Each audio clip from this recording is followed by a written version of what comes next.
دیکھیے مسئلہ یہ ہے کہ زبانوں کا کوئی مذہب نہیں ہوتا، آدمیوں کا مذہب ہوتا ہے. تو مولانا نے اس پہ بہت تفصیل سے لکھا کہ آپ دیکھیں یونیورسٹی کا ایک حوالہ دیا. ظاہر ہے میرے پاس وہ 20-25 صفحے ہیں، میں ظاہر ہے پڑھ کے آپ کو خوفزدہ نہیں کرنا چاہتا ہوں کہ آپ صفحہ گنیں گے کہ صاحب ایک صفحہ ہوا دوسرا صفحہ ہوا، تو وہ میں اس آزمائش میں آپ کو نہیں ڈالوں گا. تو وہ انہوں نے یونیورسٹی کا ایک واقعہ لکھا کہ یونیورسٹی نے کہیں لکھا ہے کہ صاحب سب سے بڑی اچنبے کی بات کیا ہے دنیا میں. سب سے زیادہ اچنبا یہ ہے کہ انسان جو ہے وہ یہ ہے کہ انسان اپنے جیسے لوگوں کو مرتے دیکھتا ہے، اس کا کوئی اس کو نہیں لگتا موت اس کے لیے ہے. اور یہ بہت گہری بات ہے یونیورسٹی کی. اس میں مولانا نے پورا کالم لکھا کہ دیکھیے پوری جو اسلام کی جو تعلیم ہے اس کا دیکھیے کیسے اظہار ہو رہا ہے کہ اگر آدمی کو اپنی موت کا خیال آ جائے تو لگتا ہے موت اس کے لیے تو ہے ہی دوسروں کے لیے ہے. تو مولانا کا جو بنیادی مسئلہ کیا تھا؟ بنیادی مسئلہ یہ تھا کہ ہر چیز میں عبرت اور عبرت یا سبق آموزی کا کوئی نہ کوئی پہلو ڈھونڈ لیتے تھے اور اخلاقی اقدار کی بازیابی چاہتے تھے. اور انہوں نے بہت سے امراؤ جان کے مضمون لکھا، مرزا رسوا کے قصے کچھ ادھر سے کچھ ادھر سے، اس میں انہوں نے تمام. اور پھر ابھی ذکر کر رہے تھے رتنداس اشرار کی فسان آزاد پہ تبصرہ لکھا، پھر مصنوعی زیر اس پر مضمون لکھا. پھر تمام جو مضامین لکھتے تھے اس میں بنیادی حوالہ یہ ہوتا تھا تو ایک مرکزی حوالے سے جو آپ کی جو مورل ویلیوز ہیں، جو ایتھیکل ویلیوز ہیں، ان کو دنیا میں کیسے قائم کیا جائے، یہ مولانا کا بنیادی مسئلہ تھا. اور پورے 50 برس تک وہ اسی موضوع پر بہت دل جمعی سے لکھتے رہے. پھر مولانا کا جو ایک اسلوب ہے، اور مولانا کے اسلوب پہ ابھی بہت گفتگو کی ہمارے مسعود صاحب نے، مسعود عثمانی صاحب نے. تو مولانا کے ایک خاص طرح کا اسلوب تھا، کہا جاتا ہے کہ اس طرح کا اسلوب کوئی دوسرا لکھ نہیں سکتا، اس طرح کی ایک سطر کوئی نہیں لکھ سکتا. وہ مولانا نے چھوٹے چھوٹے جملے اور جس کو گفتگو میں آئیے سنیے، ہاں کے معنی تعصب کے، کسی کے وقت پہ لکھا ہاں کیسے کیسے لوگ سابقے سے اٹھ گئے، تو ہاں دیکھیے بالکل بول چال کی زبان ہے اور جس کو کہتے ہیں بالکل ایک کنورسیشن لینگویج ہے. تو کنورسیشن لینگویج میں جو ایک طرح کی برجستگی ہوتی ہے، امیڈیسی ہوتی ہے، میرے خیال میں اردو کے کسی صحافی نے اس کا استعمال اس طرح سے نہیں کیا. مولانا کیا جو سب سے زیادہ ذکر ہوتا تھا وہ کیا جو رعایت لفظی ہے، رعایت لفظی زبان کو ان کو بہت خیال رہتا تھا. چاہے وہ جوش کی کتاب پہ تبصرہ ہو، یادوں کے برات پہ انہوں نے تبصرہ لکھا، بہر القادری کا تبصرہ چھپا، لیکن زبان کے بارے میں وہ بہت کانشیس تھے. اور جگہ جگہ جب بھی وہ ہر جو بھی ان کی تحریر ہوتی تھی اس میں وہ اس کا ضرور خیال رکھتے تھے. لکھنؤ کے مزاح نگار تھے ماچس لکھنوی، اس کا ایک شعر جب ان کے عمر کا ہر کے 5 سال ہو جاتے تھے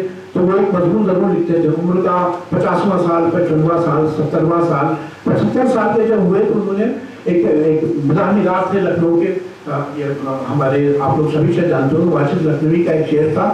محشر میں جب شعر کا آئے تو امان ندارت، جس مال کے تاجر تھے وہی مال ندارت.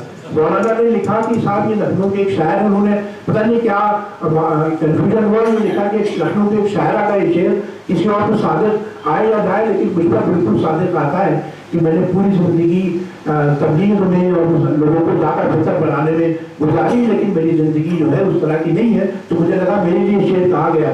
تو ماچس لکھنوی نے ایت اللہ انصاری صاحب کو لکھا خط کہ دیکھیں مولانا نے یہ لکھ دیا. تو انہوں نے کہا یہ آپ کے لیے بہت بڑے اعزاز کی بات ہے کہ انہوں نے آپ کا شعر کوٹ کیا. اور ظاہر ہے پھر دوسرے شمارے میں اس کی اصلاح بھی کی گئی. تو مولانا کو جو زبان کا جو ایک خاص طرح کا اسلوب تھا جہاں ان پہ رعایت لفظی، جعفر علی خان اثر کو خط لکھا اور اس میں بھی چیزیں چھپتی رہتی تھی، خطوط کے بھی ان کا پرابلم ہوتا تھا کبھی کبھی. تو اس میں لکھا انہوں نے جعفر علی خان اثر کو کہ فلاں دن آپ کے یہاں ہوگا، عصر کا وقت ہے لیکن عصر کے وقت حاضر ہوگا لیکن برسات کا موسم ہے، کہیں ایسا نہ ہو مجھے وقت پہ پانی ہو جانا پڑے. دیکھیں پانی شرم سے پانی ہو جانا اور لٹرلی بارش ہو جائے تو نہیں جائے گا. تو یہ جو زبان کا جو لطف ہے یہ روایت قومی آواز میں بھی بہت بات تک رہی. ایک قومی آواز کی میں مثال دیتا ہوں کہ یہ جو الفاظ کا کس طرح سے استعمال کیا جاتا ہے. تو ایک بار قومی آواز میں ایک بلیک رنگ کی لکھنؤ کا واقعہ ہے، حضرت گنج میں ایک کار تھی، سیاہ رنگ کی ایک کار تھی، اس میں کچھ بدماش بیٹھے تھے. انہوں نے پہلے دکاندار کو لوٹا، پھر قتل کیا، پھر ایک لڑکی کو اغوا کر کے وہ بھاگ گئے اور یہ کالی کار تھی. اب قومی آواز کی سرخی کیا تھی؟ وہ حیات اللہ انصاری صاحب کا بھی ذکر ہوا تھا، سرخی تھی سیاہ کار کی سیاہ کاریاں. اسی طرح میرا ظاہر طالب علمی کا زمانہ تھا، یہ سب جانتے ہیں، میں بڑے آواز میں کام کرتا تھا، کبھی صاحب بیٹھے ہیں تو عثمان غنی صاحب تھے، جو حسن مقصود عثمانی صاحب کا ذکر ہوا تو وہ بھی مولانا عبدالباری آبادی کا بہت ذکر کرتے تھے. عثمان غنی صاحب ایک دفعہ کا میں ذکر کرتا ہوں، ایک بار ان کی ایک اناؤ کا پیج ہمارا چھپتا تھا، کانپور کا بلکہ ایک صفحہ چھپتا تھا، تو اتوار کے دن خبریں کم ہوتی تھی تو وہ محلوں کی خبریں چھپتی تھیں. تو ایک وہاں کے محمد بقا ہمارے کورسپونڈنٹ تھے، جانتے ہوں گے، تو اس کی نصیر ناظر صاحب بھی جانتے ہوں، انہوں نے خبر بھیجی. خبر یہ تھی کہ فیض پور گنج جو تھا وہاں بہت پہلے زمانے بڑی پوسٹ لوکیلٹی تھی، اب وہاں جو ہے سڑکیں ٹوٹی ہوئی ہیں، کوئی دیکھنے والا نہیں، بجلی بھی نہیں ہے، بہت برا حال ہے. اب اس کو خبر تھی، ظاہر سامنے کی سرخی جو ہوتی ہے فیض پور گنج میں گندگی کا راج یا کچھ، میں نے اتفاق سے خبر بنائی، کسی نے بھیجی خبر، میں سرخی لگا کر عثمان غنی کو دی، عثمان غنی کہنے نہیں سرخی بدلیے. 2-3 بار میں نے کوشش کی لیکن کہنے نہیں، کل ایسی سرخی بنائیے زبان کے حوالے سے کہ لوگ اس کو صرف آپ کی خبر پڑھیں اور کوئی خبر کوئی آواز کی نہ پڑھی جائے، یہ اخبار کی آپ کی قوت ہوگی. تو میں تو ظاہر مجھ سے بنی نہیں، تو عثمان غنی نے اس کو دیکھے کیا سرخی لگائی، بالکل سامنے کی خبر تھی کہ گندگی کا ہر شہر کا یہی، ہر محلے کا یہی راج ہے، احوال ہے. ان کی سرخی کیا تھی؟ فیض پور گنج جو بے وفا ہو گیا. تو اس طرح کی میں کہہ رہا تھا، یہ جو مولانا کا جو اسلوب تھا یہ وہ اسلوب ہے کہ زبان کے ذریعے آپ الفاظ کے ذریعے کیسے لوگوں کو اپنی طرف راغب کریں. یہ مولانا نے 25 سال تک ان کا جو کالم چھپتا رہا یا چھوٹی چھوٹی خبریں ہوتی تھی اس پہ تبصرے کرتے تھے. رشید کتب جو ان کے پاس کوئی ظاہر کوئی پولیٹیکل ان کا ایمبیشن نہیں تھا اور ایک صحیح معنوں میں پبلک انٹلیکچوئل تھے. اور اس کی دیکھیے آپ اپنے ذاتی فائدے کے لیے کریں یا سیاسی فائدے کے لیے کریں تو اس کا معاملہ بالکل الگ ہے. لیکن مولانا کا جو معاملہ تھا بالکل بے لوث تھا، وہ مذہب کا اور اخلاقی اقدار کا حیہ چاہتے تھے. تو مولانا نے ایک نئے طرح کے مکالمے کی ایک ایسے دور میں جب ہم سچ سے اور فیکٹ سے بالکل بے نیاز ہو گئے ہیں تو مولانا کو یاد کرنا بہت ضروری ہے. اور دیکھیے ہر آدمی خبریں لکھتا ہے، تماشا ایک پاکستان کے شاعر تھے عبید اللہ علی، انہی کے شعر پر میں اپنی بات ختم کروں گا. تو انہوں نے کہا کہ یار میرا زنجیریں پہنے آیا ہے بازاروں میں، بیٹھ کے تماشا دیکھنے والے لوگوں کے ماتم میں ہوں. یعنی لوگ موجود ہیں، تماشا دیکھ رہے ہیں، اخبار رپورٹ لکھ رہا ہے کہ لوگ تماشا دیکھ رہے ہیں. مولانا کا مسئلہ یہ تھا، وہ کہتے تھے کہ دیکھیے یہ لوگ جو تماشا دیکھ رہے ہیں یہ خود تماشا ہو گئے اور تماشا دیکھنے والوں کا ماتم کرنے والے صحافی بہت کم ہیں. مولانا کا شمار انہی چند صحافیوں میں ہوتا ہے جنہوں نے 19ویں صدی بلکہ 20ویں صدی اور 20ویں صدی تک اور 21ویں صدی میں انہوں نے صحافت کو ایک طرح کا مکالمے کا ایک تعداد کا ذریعہ بنایا اور تمام لوگوں سے بیٹھ کر گفتگو کی. اور مسلم پبلک انٹلیکچوئل سید تو سیکولر پبلک انٹلیکچوئل تھے لیکن جو مسلم پبلک انٹلیکچوئل تھے جنہوں نے آپ کی ذہنوں کی آبیاری کی اور جس کو حیبرماس کہتا ہے کہ صاحب پبلک اسفیئر اخبار کو لوگ پڑھتے ہیں، انفارم پبلک اوپینین قائم کرنے کی. یہ تو آپ کی جو آئیڈینٹی، آپ کا جو زبان سے محبت ہے، آپ کے افکار کی جو محبت ہے، اس کے ذریعے انہوں نے ایک نیا معاشرہ قائم کرنے کی کوشش کی. اور یہی باتیں درج کرنے کی بہت سی باتیں ہو گئی. مجھے لگتا ہے میں نے 20-25 منٹ سے زیادہ وقت نہیں لیا. سبا خراشی کے لیے معذرت خواہ.